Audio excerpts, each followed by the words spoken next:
আজকের ক্লাসটি মেনলি আমার ছোট্ট শিক্ষার্থী বন্ধুদের বাবা মায়ের জন্য, যাতে তারা তাদের ছোট্ট বাচ্চাটিকে এই সহজ ধরনের দুটি সেন্টেন্স নিজেদের বাড়িতে নিজেরাই শিখিয়ে দিতে পারেন।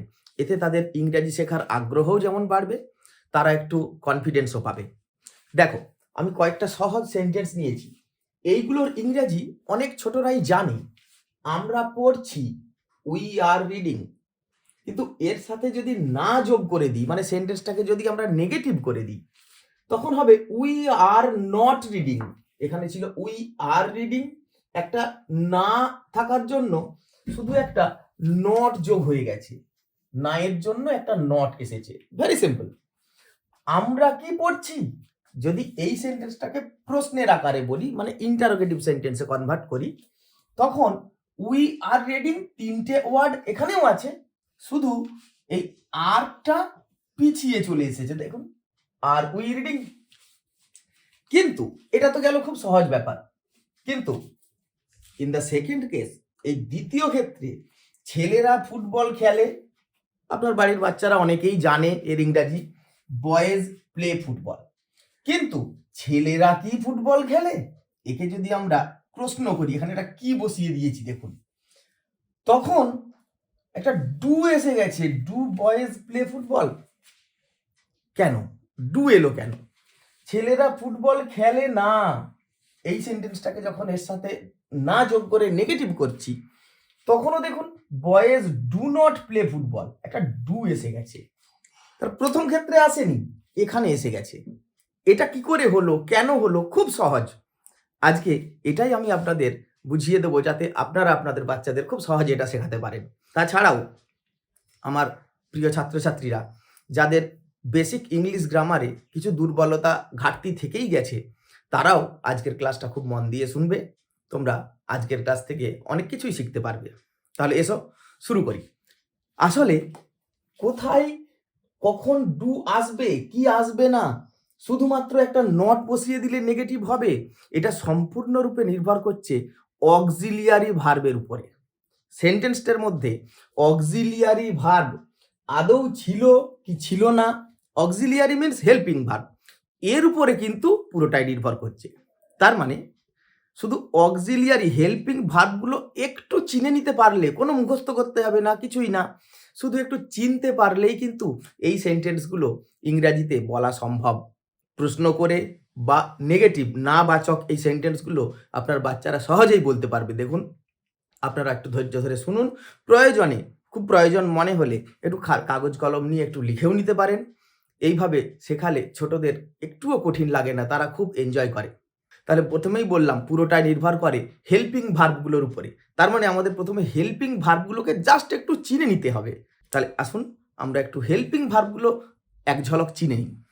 তাহলে দেখুন, আমি এখানে অক্সিলিয়ারি ভার্বগুলি, মানে হেল্পিং ভার্বগুলি এক জায়গায় লিখে নিয়েছি। দেখুন, হেল্পিং ভার্বগুলির মধ্যে প্রথমেই হলো primary auxiliary verb. Auxiliary verb বলছি, প্রথমেই আসে প্রাইমারি অক্সিলিয়ারি। এই প্রাইমারি অক্সিলিয়ারি মাত্র দুটো, একটা হলো বি ভার্ব, একটা হ্যাভ ভার্ব। এই বি ভার্বের প্রেজেন্ট টেন্সে এম ইজ আর, আয়ের পাশে এম বসে, হি এর পাশে ইজ বসে।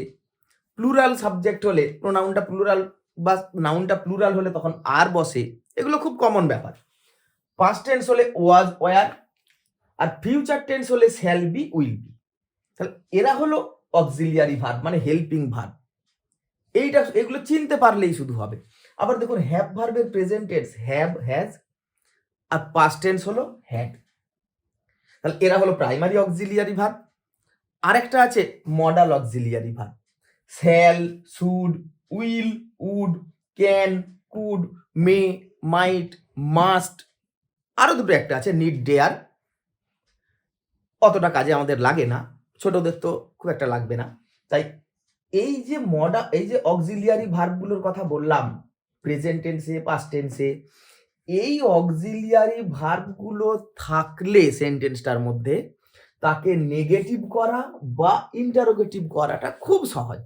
যেমন দেখুন, এবার আই এম আ স্টুডেন্ট, আগে দেখতে হবে এর মধ্যে ওই অক্সিলিয়ারি ভার্বগুলো আছে কি নেই। দেখুন, এম, এই যে লিখেছিলাম এম আছে। যদি অক্সিলিয়ারি ভার্ব থাকে তাহলে বললাম খুবই সহজ, একে যখন আমরা প্রথমে ইন্টারোগেটিভ করব, প্রশ্ন করব, আমি একজন ছাত্র বা আমি একজন ছাত্রী, আমি কি একজন ছাত্র বা আমি কি একজন ছাত্রী, তখন কি হবে, এই অক্সিলিয়ারি ভার্বটি শুধু সাবজেক্টের আগে চলে যাবে।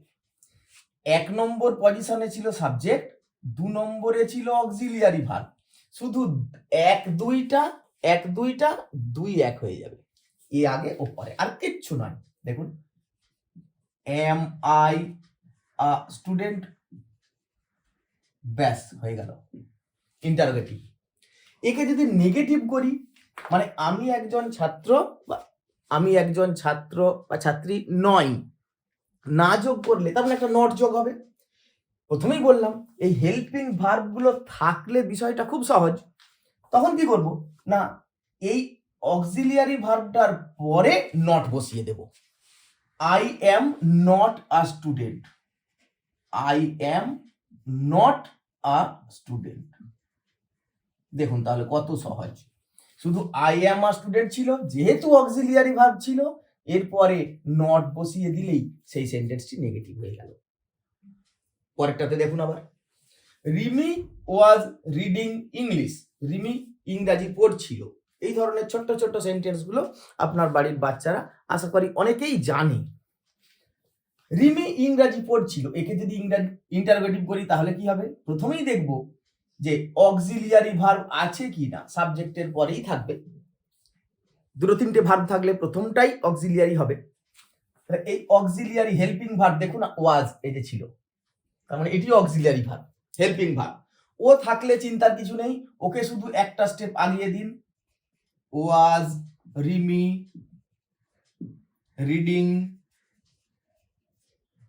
ইংলিশ। একে যদি নেগেটিভ করি, এইমাত্র বললাম খুব সহজ, ওই অক্সিলিয়ারি ভার্বটার পরে নট বসিয়ে দিন, Rimi was not reading English. আমি ইংলিশ কথাটা পুরো লিখলাম না, ইংলিশ জায়গা কম বলে। আবার দেখুন, ইউ হ্যাভ ইটেন রাইস, আবার দেখুন এখানে অক্সিলিয়ারি আছে কি না, না এই যে প্রথম ভার্বটাই অক্সিলিয়ারি হবে, ওইটাই খুঁজতে হবে, শুধু প্রথমটা, সাবজেক্ট নাম বা নাউন বা প্রোনাউনের পরের প্রথম ভার্বটা, ওটাই অক্সিলিয়ারি হেল্পিং ভার্ব। হ্যাভ, এই দেখুন হ্যাভ আছে এখানে, তাহলে একে শুধু আগিয়ে দিলেই হবে, have you eaten rice. Negative কি হবে বলুন তো? যদি আপনার মনে হয় এতক্ষণ শেখার পরে আপনি পারবেন, তাহলে আপনি ভিডিওটা একবার থামিয়ে দিয়ে একটুখানি কমেন্টে লিখে ফেলুন, have you eaten rice, you have eaten rice, একটা নট বসাবো, নেগেটিভ করব অক্সিলিয়ারি ভার্বের পরে, means you have not eaten rice. আমি এই একটু আগে বললাম যে যদি অক্সিলিয়ারি ভার্ব এখানে এই যেমন একটা একটা করে ছিল, যদি বেশি থাকতো, মনে করুন হ্যাজ বিন, একটা এক্সাম্পল দিই তাহলে জিনিসটা আরো পরিষ্কার হবে। এই 6 নম্বরে এসে আমি একটা এক্সাম্পল দিচ্ছি, দেখুন, হি হ্যাজ বিন রিডিং। এখানে দেখুন হ্যাজ একটা অক্সিলিয়ারি, বিনটাও কিন্তু অক্সিলিয়ারি। আরেকটা এক্সাম্পল দেখুন, ইউ উইল হ্যাভ গান। এখানে দেখুন উইল একটা অক্সিলিয়ারি, এই যে ছিল উইল, আবার হ্যাভ একটা অক্সিলিয়ারি ছিল হ্যাভ। যদি এমন দুটো থাকে তখন কি করব? খুব ইজি, শুধু প্রথমটাকে নেব। আমরা এখানে অক্সিলিয়ারি যেটাকে সরাবো বা যার পরে নট বসাবো, আমরা এখানে দুটো থাকলেও 3টে থাকলেও আমরা শুধু প্রথমটাকে কাউন্ট করব। Will you have gone, you will not have gone. Has he been reading, he has not been reading. তাহলে আমরা প্রথম অক্সিলিয়ারি ভার্বটাকে কাউন্ট করব। খুব ইজি। এইরকম সেন্টেন্স ছোটদের খুব একটা আসে না, কিন্তু এলেও কোনো সমস্যা নেই। অক্সিলিয়ারি ভার্ব মানে প্রথমটাই।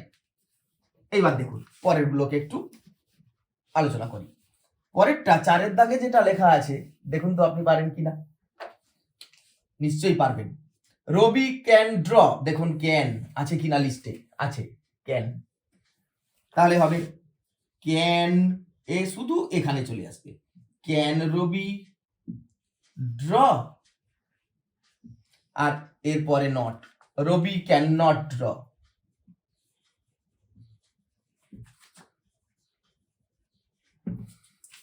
এ তো গেল যদি অক্সিলিয়ারি ভার্বগুলো হেল্পিং ভার্ব থাকে তাহলে কিভাবে করতে হবে।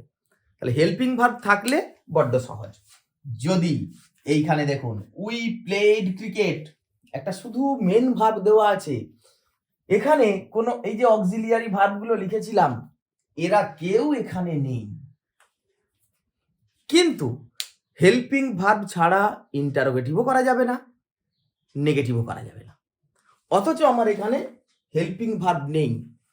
তখন কি করতে হবে না, একটা হেল্পিং ভার্ব ধার নিতে হবে, এরা নয়। তখন কি করব, যে ধার দেবে, যে যাকে ধার নেব তাকে বলে ডামি অক্সিলিয়ারি ভার্ব। এরা হলো ডু ডাজ প্রেজেন্ট টেন্সে, আর পাস্ট টেন্স হলে ডিড। এরা কোত্থেকে এলো, এই ডু ডাজ আর ডিড, সরি এই লেখাটা লাস্টের লেখাটা মনে হয় পড়া যাচ্ছে না, ডু ডাজ আর পাস্ট টেন্স হলে ডিড, এই তিনটি। এরা কোত্থেকে এলো, ডামি কথাটার মানে হলো নকল। দেখেন না, যেমন শপিং মলে একটা ড্রেস কাউকে পরলে কেমন লাগবে সেটা বোঝানোর জন্য কাস্টমারদের, কোনো মানুষকে তো আর একটা পরিয়ে রাখা যায় না, ওই জন্য একটা প্লাস্টিকের মডেল মতো তৈরি করে, স্ট্রাকচার তৈরি করে তাকে পরিয়ে দেওয়া হয়, ডামি। ওগুলো ডামি মানে আসলের পরিবর্তে যে নকলটা ব্যবহার করা হয়। তো আমার অক্সিলিয়ারি ভার্ব দরকার, কিন্তু আসল যে অক্সিলিয়ারি ভার্ব, প্রাইমারি বা মডেল অক্সিলিয়ারি ভার্বগুলো নেই, হেল্পিং ভার্বগুলো নেই, তখন আমাকে ডামি অক্সিলিয়ারি একটা নিয়ে নিতে হবে। তাহলে দেখুন, ডামি অক্সিলিয়ারি যখনই নেব, অক্সিলিয়ারি ভার্বের কাজটাই হলো টেন্সটা নিয়ে নেওয়া, মানে ওই টেন্সটা দেখাবে। দেখুন এখানেও তাই হয়েছে, এম সেন্টেন্সটা প্রেজেন্ট টেন্স দেখাচ্ছে, ওয়াজ পাস্ট টেন্স দেখাচ্ছে, হ্যাভ প্রেজেন্ট টেন্স দেখাচ্ছে, ক্যান প্রেজেন্ট টেন্স দেখাচ্ছে, শ্যাল বা উইল থাকলে ফিউচার টেন্স দেখাবে। তাহলে অক্সিলিয়ারি ভার্ব যখনই আসবে সে কি করবে, ওর দায়িত্ব তো টেন্সটা নেওয়া, ও কি করবে, এই যে পাস্ট টেন্স ছিল এর টেন্সটা নিয়ে নেবে। তাহলে তখন আমরা পাস্ট টেন্স সেন্টেন্সটা যদি পাস্ট টেন্সে থাকে তখন আমরা পাস্ট টেন্সের এই ডামি অক্সিলিয়ারি ভার্বটা নেব। দেখুন তাহলে লিখবো, তাহলে এই অক্সিলিয়ারি ভার্বটা এখানে নেই, তাহলে ওর প্লেস কোথায় ছিল, ওর জায়গা ছিল কিন্তু সাবজেক্টের ঠিক পরে, এই নাউন বা প্রোনাউনটার পরেই তো ওর জায়গাটা ছিল। তাহলে ওকে যখন আনবো আমি তো ওইখানেই ধরে নিলাম ওখানেই ও আছে, তাহলে ওকে তো জাস্ট ওখান থেকে সাবজেক্টের আগে দিতে হবে, মানে ও প্রথমেই আসবে। তাহলে লিখলাম ডিড উই প্লে। বলুন প্লে কেন না, এর টেন্সটা তো এ নিয়ে নিয়েছে, অক্সিলিয়ারি ভার্বের কাজই তো হলো টেন্সটা নিয়ে নেওয়া, ওই জন্য কি করেছে, এই যে পাস্ট টেন্সটা ছিল ও নিয়ে নিয়েছে, নিয়ে নেওয়ার জন্য এ কিন্তু প্রেজেন্ট টেন্সে পরিণত হবে, কিন্তু প্রেজেন্ট হয়ে যাবে। ডিড উই প্লে ক্রিকেট, দেখুন তাহলে এর মাঝখানে এখানে একটা ডিড ভার্ব আমরা বসিয়ে নিয়েছি, ডামি ওকে নিয়ে এসেছি। তাহলে এবার দেখুন নেগেটিভ করলে কি হবে, ওর পরেই নট বসিয়ে দিন, we did not play cricket. আশা করছি আপনারা বুঝতে পেরেছেন। আমি এই এক্সাম্পল আরো একটা দেখিয়ে দিই, তাহলে এই বিষয়টা আরো সহজ হবে আপনাদের কাছে। দেখুন মনে করুন আরেকটা example, question number 6, Tuhin goes to market, Tuhin বাজারে যায়, অক্সিলিয়ারি ভার্ব মানে হেল্পিং ভার্ব নেই, তাহলে এই যে সাবজেক্টের পরে মানে নাউন প্রোনাউনের পরে ওর স্পেসটা খালি আছে ওখানে। দেখুন মেন ভার্বটাকে খেয়াল করে ডামিটা নিয়ে আসবো। মেন ভার্বে ইএস যোগ করা ছিল, তার মানে ইএস দেওয়া ডামি ভার্বটা নিয়ে আসবো, ডাজ। আর এইখানে আমি নিয়ে এলাম ডাজ, আর এর ইএসটা বাদ চলে গেল। এবার দেখুন, does Tuhin go to market? তাহলে তুহিন কি বাজারে যায়?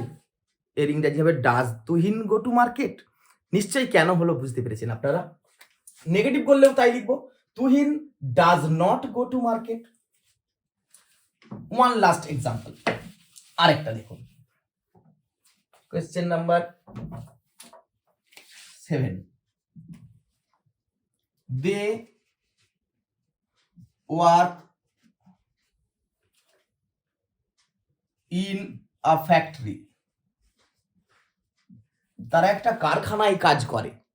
দেখুন এবারে, তাহলে এই যে এখানে অক্সিলিয়ারি ভার্বের জায়গাটা স্লটটা খালি আছে এখানে, তাহলে এখানে কে আসবে? ডামি। যেহেতু অক্সিলিয়ারি নেই, ডামি নিয়ে আসবো। আমাকে বলতে হবে তারা কি কারখানায় কাজ করে? তারা কারখানায় কাজ করে না। এই দুটো সেন্টেন্সকে আমার ইংরেজিতে বলতে হবে। তাহলে আমি ডামিটা নিয়ে আসবো মেন ভার্বটাকে লক্ষ্য করে। ওর সাথে কি ইএস যোগ করা ছিল? এসইএস যোগ করা ছিল না, তাহলে ডাজ হবে না। এটা পাস্ট টেন্সও নয় যে ডিড নিয়ে আসবো, তাহলে শুধু ডুটা নিয়ে আসবো। এখানে ডুটা ডামি হিসাবে বসে যাবে। এর পরের অংশটা আপনারা জানেন, তাহলে লিখবো ডু, এ শুধু এখানে চলে যাবে।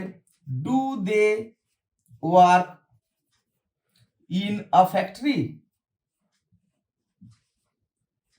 আর নেগেটিভ করলে লিখবো they do not work in a factory. তা দেখুন, অত্যন্ত সহজেই সেন্টেন্সগুলোকে আমরা ইন্টারোগেটিভ বা নেগেটিভ করতে পারলাম, প্রশ্নবোধক বা না বোধক। এইভাবে আপনারা যদি আপনাদের বাচ্চাদের শিখিয়ে দেন, তারা খুব ভালোবাসবে, তাদের খুব ভালো লাগবে এবং তারা সহজেই এটা শিখে যাবে খেলার ছলে। এইভাবেই আমরা ছোট বাচ্চাদের, বিশেষ করে যারা বেঙ্গলি মিডিয়ামে পড়াশুনো করে, তাদেরকে আমরা ইংরেজিতে একদম চৌকস করে তুলতে পারবো। ওয়ান লাস্ট থিং, আরেকটা জিনিস আমি ফেলে রেখেছিলাম। এই যে আমরা ইন্টারোগেটিভ করলাম, এই ইন্টারোগেটিভ সেন্টেন্সটাকেও তো নেগেটিভ করতে পারি। আমরা সব সময় অ্যাসার্টিভ সেন্টেন্সটাকে নেগেটিভ করলাম, কিন্তু যদি এই ইন্টারোগেটিভ সেন্টেন্সটাকে নেগেটিভ করি তাহলে কি হবে একটু দেখে নিন। মনে করুন এখানে একটা সেন্টেন্স লেখা আছে, ডিড উই প্লে ক্রিকেট? মানে অ্যাসার্টিভটাকে নয়, আমরা এই ইন্টারোগেটিভটাকে নেগেটিভ করব। তাহলে কি হবে একটু দেখা যায়। আর তাহলে যেটা হবে, একই তো বিষয়, নটটা বসবে বলেছি অক্সিলিয়ারি ভার্বের পরে, সেটা ডামি অক্সিলিয়ারি হোক বা অন্যান্য অক্সিলিয়ারি ভার্ব হোক, কিন্তু এখানে নট বসানোর সময় খেয়াল রাখতে হবে, নট ইন্টারোগেটিভ সেন্টেন্সের বেলায় নটটা তো এর পরেই বসাবে, সবসময় বসবে না। দেখুন এখানে নটটা বসবে এইখানে, এর বেলায় নটটা বসবে এইখানে। কারণ হলো এই সাবজেক্টটা যদি নাউন হয় তাহলে নাউনের বাম দিকে নট বসাতে হবে, আর যদি এটা প্রোনাউন হয়, প্রোনাউন এর ডান দিকে বসাতে হবে। তাহলে নাউনের বাম দিকে নট বসাতে হয়, প্রোনাউনের ডান দিকে নট বসাতে হয়। প্রোনাউনের পরে, নাউনের আগে, প্রোনাউনের পরে, নট নাউন, প্রোনাউন নট, এইভাবে বসাবেন। এতেই এটা মিটে যাবে। আরেকটা কাজ করা যেতে পারে, এই ডাজ আর নট, এই নটটাকে অক্সিলিয়ারি ভার্বের সাথে যদি জুড়ে কন্ট্রাকশন করে দেওয়া যায়, সেটা যে কোনো সময় করা যেতে পারে। তাহলে আর আগে পরে বসানোর কথা ভাবতে হবে না। ডাজন্ট, আপনি ডাজন্ট যদি করে দেন, এখানেও তাই, ডু আর নট, কাছে থাক আর দূরে থাক, আপনি ডোন্ট করে দিন, তাহলে আর এই আগে পরেটা ভাবতে হবে না। আশা করছি এতক্ষণ যা বললাম আপনারা খুব সহজেই বুঝতে পেরেছেন। যদি বুঝতে পেরে থাকে তাহলে আপনার বাড়ির বাচ্চাদের শেখাবেন। আর এই রকম যদি ভিডিও, এরকম ক্লাস যদি আপনি আরো পেতে চান আপনার বাচ্চাদের জন্য, তাহলে ভিডিওটা আপনার ফ্যামিলি মেম্বারদের, আপনার আত্মীয়দের, বন্ধুদের মধ্যে শেয়ার করবেন WhatsApp, Facebook এর মাধ্যমে। তাহলে আমি আরো উৎসাহ পাবো। Thank you for watching.